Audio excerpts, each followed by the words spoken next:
Hey guys, welcome back to my channel, and in this video we will be discussing several Genshin Impact tips and tricks that people at a lower adventure rank should know. And these are some tips that I wish I knew when I was at a lower adventure rank.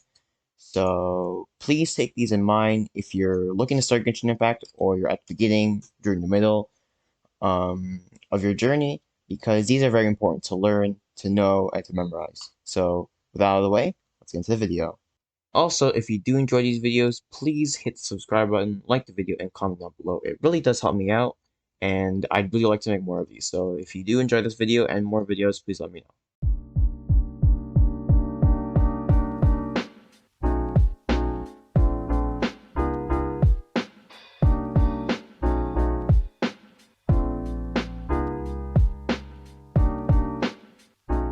My first tip has to deal with your stamina bar. Now you'll see that I have some extra lines on mine. That's because my stamina bar is fully maxed, and you should do the same. Now, why is because you get several benefits. And I wish I could show you, but I did max out my statue, so I'll just tell you.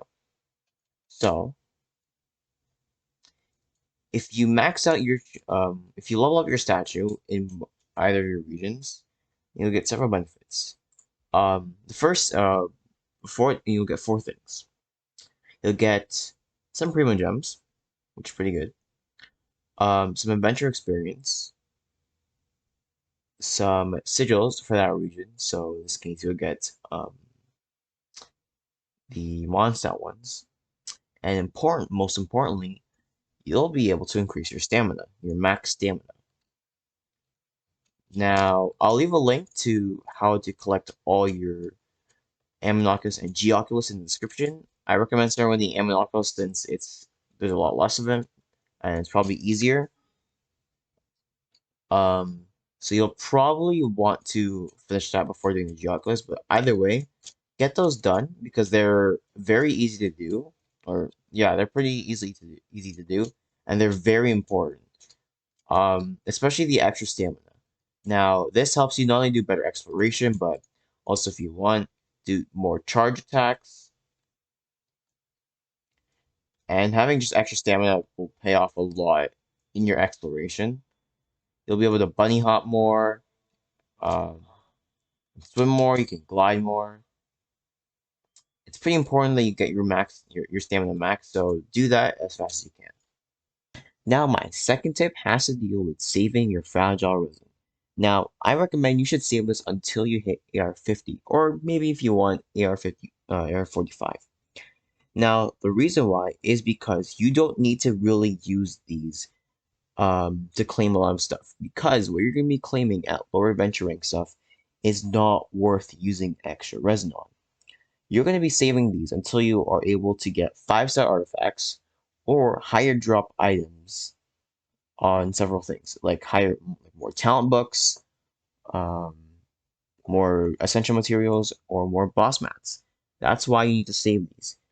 And at like a lower adventuring, let's say AR 30, you're not going to be getting any 5-star artifacts except for quests and stuff. And you're not going to be getting that many drops on certain items, like say talent books. Um, so yeah, you need to save these. You really do need to save these. They're very important.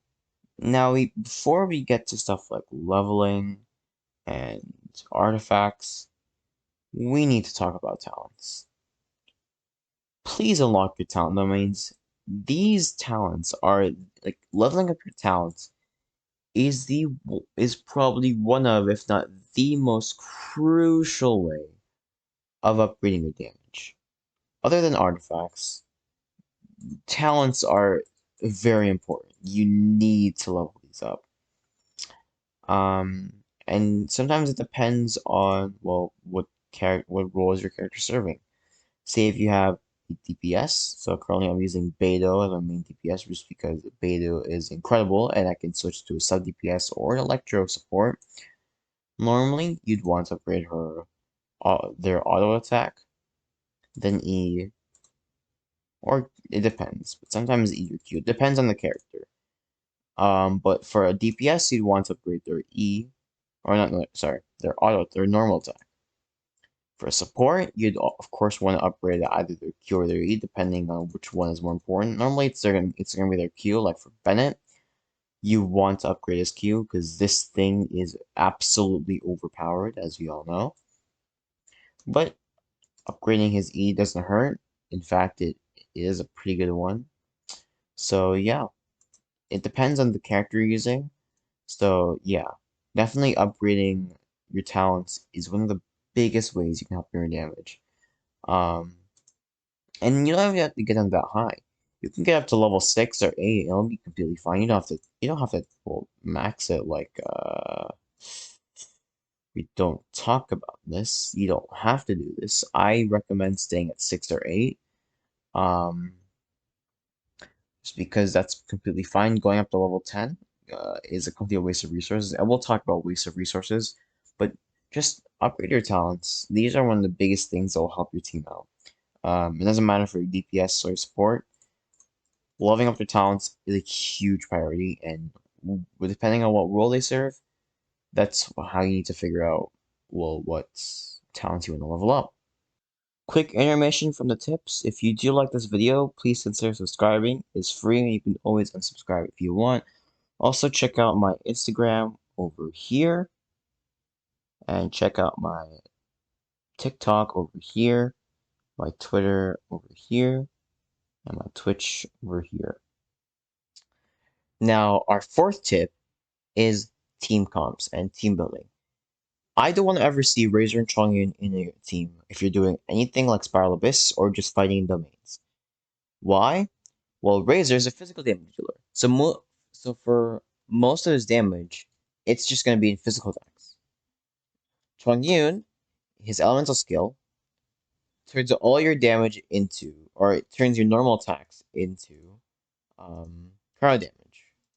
So the big physical damage boost that Razor gets will be eliminated if you put him in Chongyun's E. Now, as a general rule of thumb, try to make your team based off reactions. So you can make a freeze team. Oh, come on. So for a freeze team, you could run something like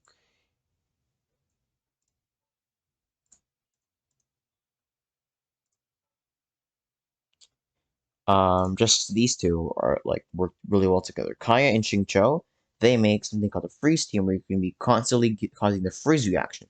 And this is really strong. Now you could also run something like vaporize and melt. Those are the two biggest amplifying reactions, or just the two biggest reactions. So you could do something like Chongqing and Bennett. This could work really well for melt. For vaporize, you could put, even though these two are not damage dealers, you could make this work. You had like a pyro damage dealer. So if you had Fu Tao or Diluc and you run him with either Chongyun or Xingqiu, you could do big damage. I don't have Diluc, so I wouldn't know, but it's a general idea. And you could really make a lot of team comps, which basically consists of, or should consists of your two DPS, your sub DPSs or your DPS, then your support, your healer, or your healer, and then your CC. So what I currently run with my Ganyu, sometimes I switch it around. I either have, oh wait, hold on. I normally sometimes run Beidou and Ganyu as a sub DPS, even though Beidou kind of messes it up. That's why I have her on her own team comp. But I would sometimes have Xingling, Ganyu, Bennett, and for CC, your animal support, you need something like Venti, Circus, or even Jean. So as a rule of thumb, your CC character goes last, your DPS or your supports go last, your DPSs go first, supports in the middle. Um, and this is probably a really good. This is a really good team comp, and I put it in my DPS Ganyu video. So if you want to check that out, go ahead. But as a general rule of thumb, try to make your team comps based off reactions. Now let's talk about artifacts. And I'm going to talk about the 3 specific artifacts that you need to really pay attention to. And those are your sands, your goblet, and your circlet. Now, if you're sand, it depends on the character, but normally you'd want to get a attack sands. And for your goblet, now this is the big one, you want to get, for most characters, you want to get a goblet that has to deal with the elemental damage. So if you have a cryo character like Ganyu, you'd want to get a cryo damage bonus instead of having a physical, or not a physical, attack damage goblet that it really will only multiply by your character level and your weapon. You can instead get an elemental damage bonus, which will do increased damage for your elemental damage, as well as be multiplied by your other stats, which come from your other artifacts. And it's really important to have a elemental damage bonus because it does multiply a lot. So if say you have something like this, which is okay, like this that I have on Chincho, which is absolutely disgusting. And for your circlet, normally you'd want a crit damage or crit rate circlet. And again, it depends on the character, but normally you'd want either a crit damage or crit rate circlet. If you have a healer, then you'd probably want a healing bonus circlet. But normally you'd want a crit damage or crit rate circlet depending on what your character needs. Over an attack circlet, because attack again only multiplies by your bow, or not your bow, sorry, your weapon and your leveling. So you need to have either crit damage, crit rate, or something else. Example, healing bonus for your circlet, and then elemental damage or say physical damage bonus on your goblet, and then depending on what the character is, sometimes or more often than not, you want an attack stance. Thank you guys so much for watching. If you did enjoy this video, please leave a like, comment down below, and subscribe. I will make more of these tip videos, probably with the shorts feature, so look out for that. If you want anything, just please let me know. I'm available on all my social platforms, and as I said before, leave a like, comment, and subscribe. Thank you for watching, and have a good day.